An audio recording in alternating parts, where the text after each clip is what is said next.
Македонските општини ќе добијат 49 нови возила за подобрување на состојбата со хигиената во вредност од 4,2 милиони евра, а со поддршка на Светската банка. Вице-премиерот и министар за транспорт Александар Николовски објасни дека станува збор за 19 мултифункционални возила за урбано одржување на хигиена, 9 специјализирани камиони и 21 машина за чистење улици. Тој најави и нови разговори со мисијата на Светската банка за идни проекти.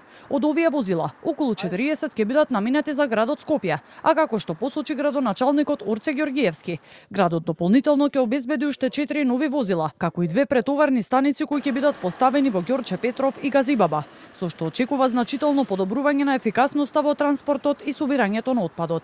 Ова е, како што кажав, најголем инвестициски циклус во општините, ќе продолжиме во следниот период. Веќе разговараме со Светска банка, следна нела нивната мисија е тука за нови проекти кои што ќе бидат во насока на подобрување на состојбата во општините. Очекуваме близу 40 возила за градот Скопје.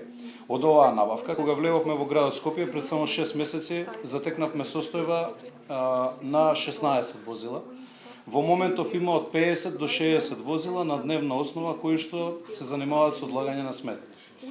Проблемот е, јас тоа секогаш го истакнувам, што најголем дел од возилата се стари. Дополнително според најавите на Ѓоргиевски, за околу 1 месец во Скопје треба да пристигнат 2600 нови контейнери. Градоначалникот посочи дека во меѓувреме биле надминати дел од финансиските проблеми во јавното претпријатие Комунална хигиена, меѓу кои неисплатени плати и високи трошоци за работење во претпријатието. На многу од микролокациите во главниот град знаете дека недостасуваат контейнери, со години се непроменети контейнерите, така да и тој проблем го решаваме и сметам дека од септември месец повеќе темата со отпадот нема да биде во јавноста на начин третирана како што беше досега.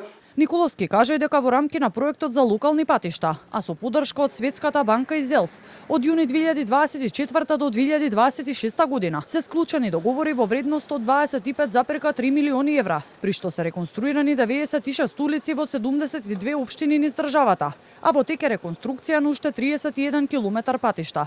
Ѓоргиевски пак најави дека во наредниот период ќе се инвестира и во развојот на велосипедската инфраструктура и пешачките патеки.